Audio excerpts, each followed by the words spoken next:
So it's good to be here. My name is Dave, and I'm a founder and CEO at LearnCoach. And so this all started for me back when I was a high school teacher and just saw so many students like just really need a little bit of extra help.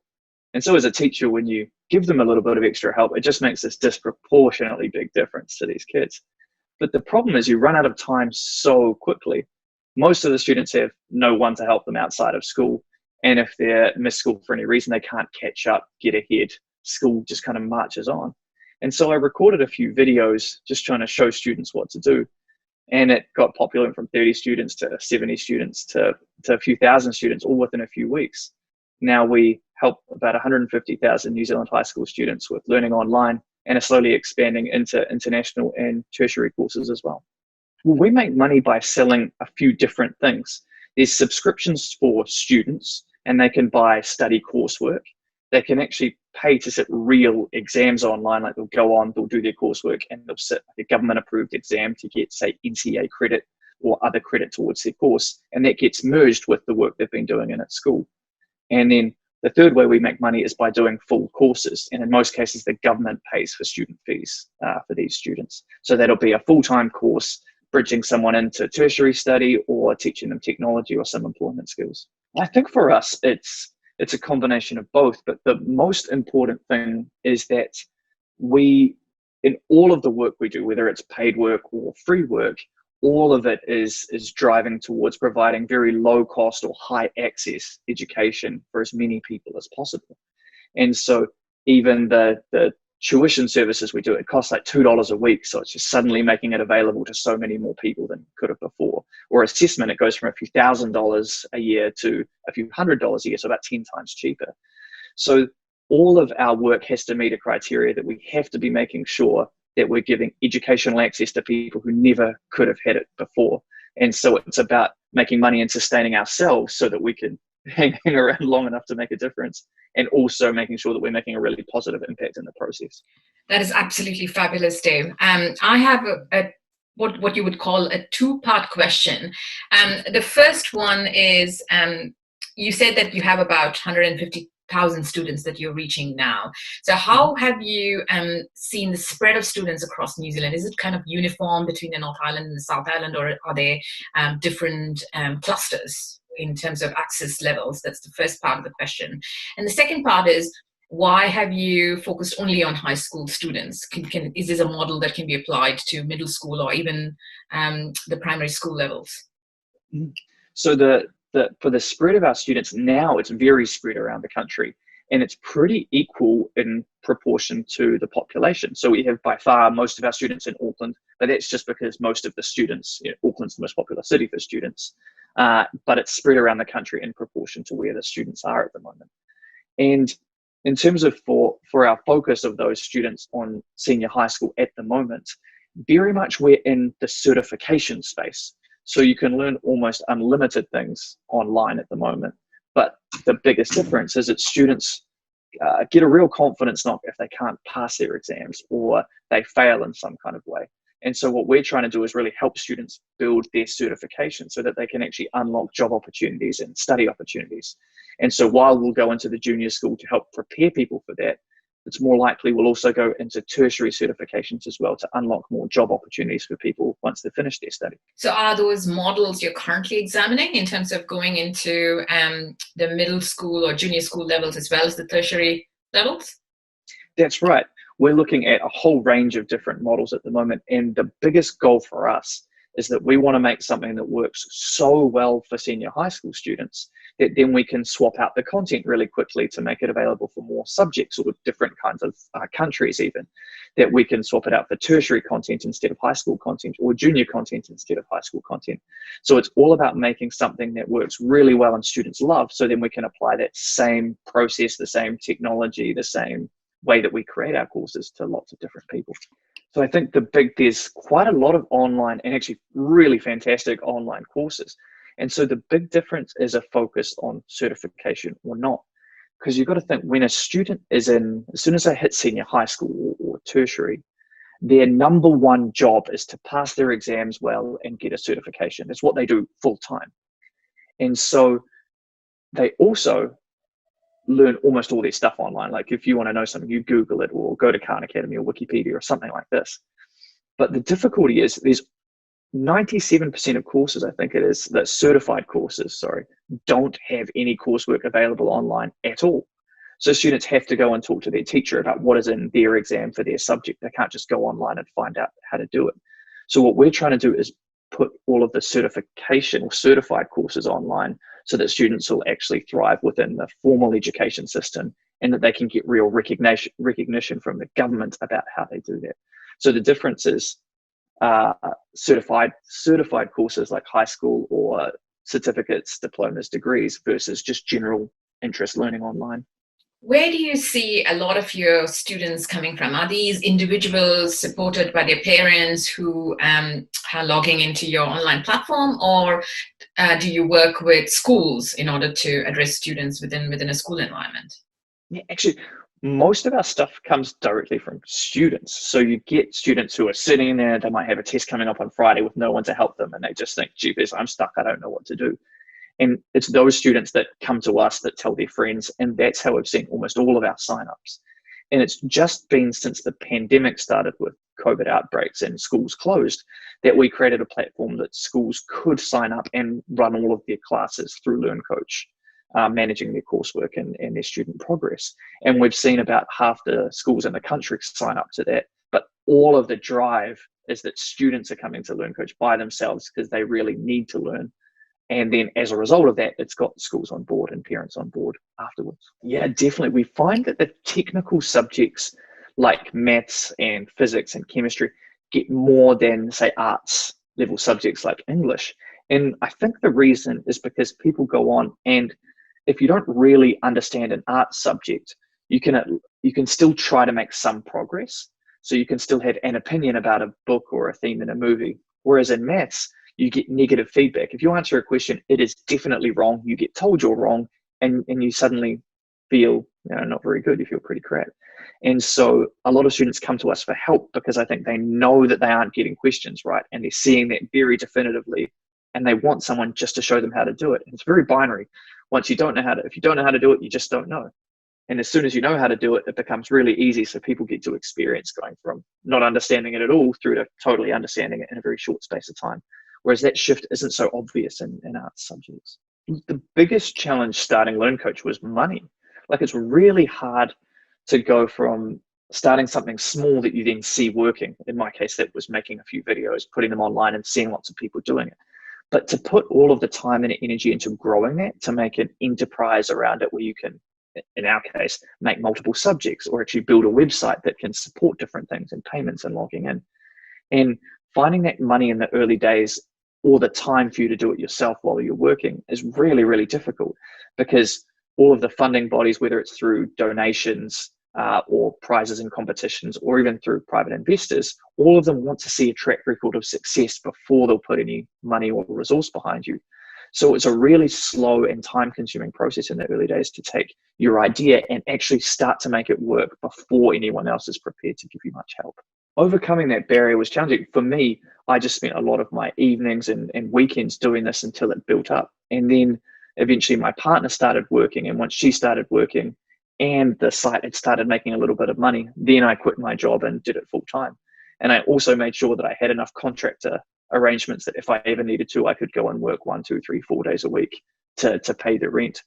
But that, fortunately, things worked out a little bit between quitting, that I didn't need to go back and do any more work.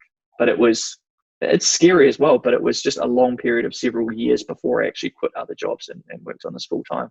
And when you're so excited that something's working, and when you can see it working, but you just can't afford to do it full time, it feels like a slow process. Yeah, I think the biggest challenge for LearnCoach is that suddenly the demand for online learning has spiked.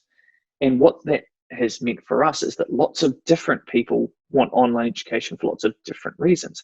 For example, we still have the students wanting to learn while they're stuck at home, but we also have teachers wanting to help run their classes. And we also have a lot of international students who are halfway through their study and have had to go home and now are stuck.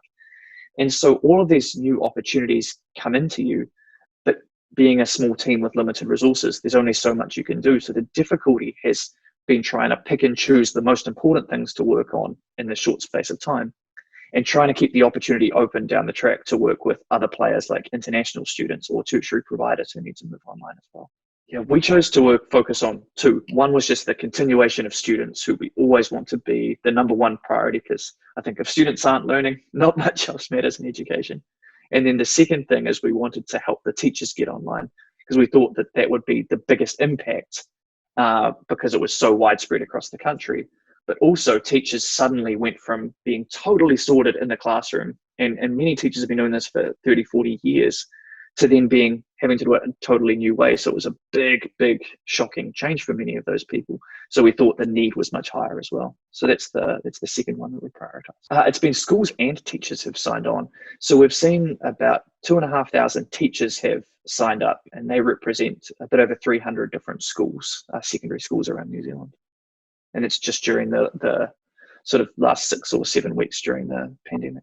Today, as we talk, is the third day back at school, and we've already seen more teachers and students from those classes sign up again. And it's because access to education isn't just a problem. It's a big problem in a pandemic, but it's a more subtle problem all of the time. In fact, you have 41% of students are away for at least 1 day a fortnight in normal times right across New Zealand. It's just an average. And so as a teacher, it's just impossible to get all of these students who are constantly away caught up. As a student, it's really difficult for you to catch up or to get ahead. And so providing that extra access and flexibility now, when it's really needed due to a pandemic, has meant that people have seen all of these benefits and want to keep using it now that they're back in the classroom. So that's been a really positive outcome for us. Well, I think the most urgent need from international students was students who are already studying and have had to leave New Zealand. So they're really in limbo. Like, they've done all this work towards a certificate, diploma, degree, whatever, and now they don't know if they can finish it or get back into New Zealand. And so the drive for us didn't come directly from the students. It actually came from a bunch of tertiary educators who had all of these students and thought, if we can't teach them, we're doing a really bad job for our students. And in fact, if our business can't teach these students for the next 12 or 18 months, we're going to be out of business. And so they're looking for ways which they can have a platform that can deliver all of the courses, but also run different examinations and assessments online to a standard that NZQA is happy with. And so they reached out to us to say, can you help us teach our students online? And so they're the requests that we've been getting. And it's a real focus of ours, or the way we'd want to step into this, is recognizing a lot of institutions that do great courses already, but are doing it in an offline setting and find it very hard to reach, whether it's international students or other students around New Zealand, and giving them an online presence so that all of our online students who want these opportunities can get joined up with all of these study opportunities, which will help the businesses and help the students. So that's where we want to go next. We're working with a couple intensely, and that's to pilot the whole thing. Because what we've found is that, especially when you use technology to do something like an online coursework, you might miss all of the ways that it doesn't work. You've got all your ideas about the ways it does work. So what we want to do is set up small pilots to do this for a few providers really well, and make sure that the technology works great, that it's meeting all of their needs really, really well.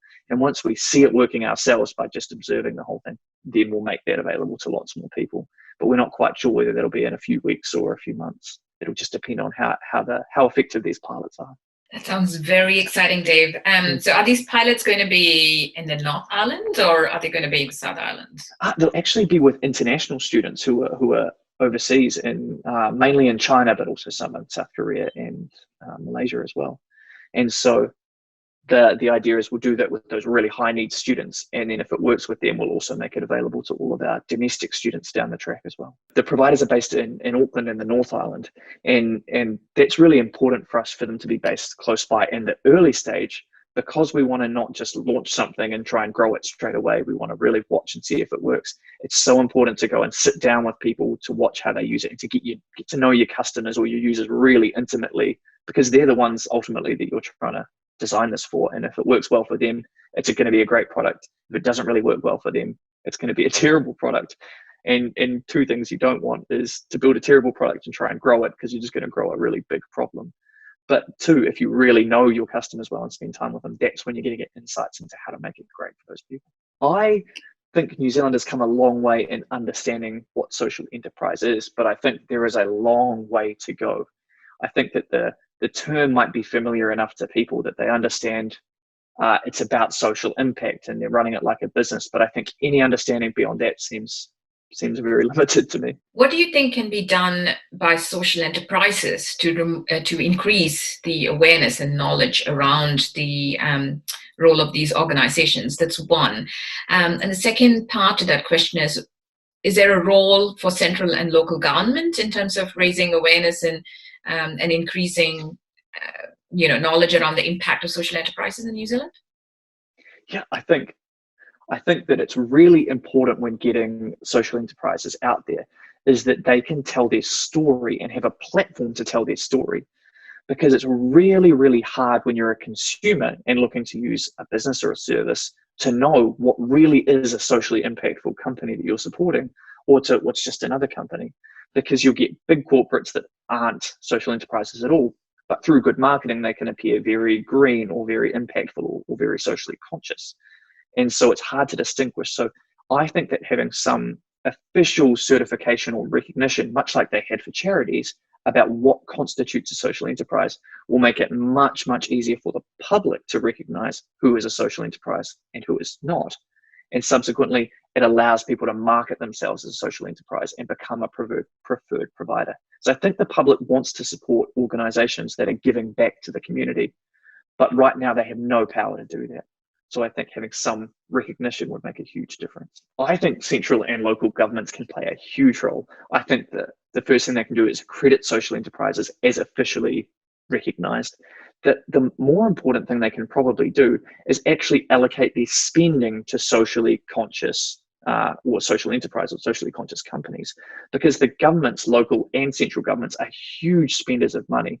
And if they can make their contracts available to organizations that are also giving back to the community, much like the local and central government's job is supposed to be, that's going to have a double effect of supporting those social enterprises and ensuring that their money is having an impactful, a positive impact in their communities. I think that social enterprises are a critical vehicle in the future because it tries to pull together the best of both worlds of capitalism, which is companies making money was originally meant to be money was a sign of value. So if you could really provide positive impact to the community, you were meant to see a financial return for that.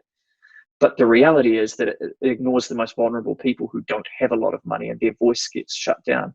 So this idea of having a social enterprise where you can still be a profitable company that can still stand on your own 2 feet and doesn't need to rely on donors or government, but can be totally focused on positive outcomes is a great hybrid. And so I think it needs a lot more government support to add the credibility and official status that, say, companies or charities have had in the past or still have today.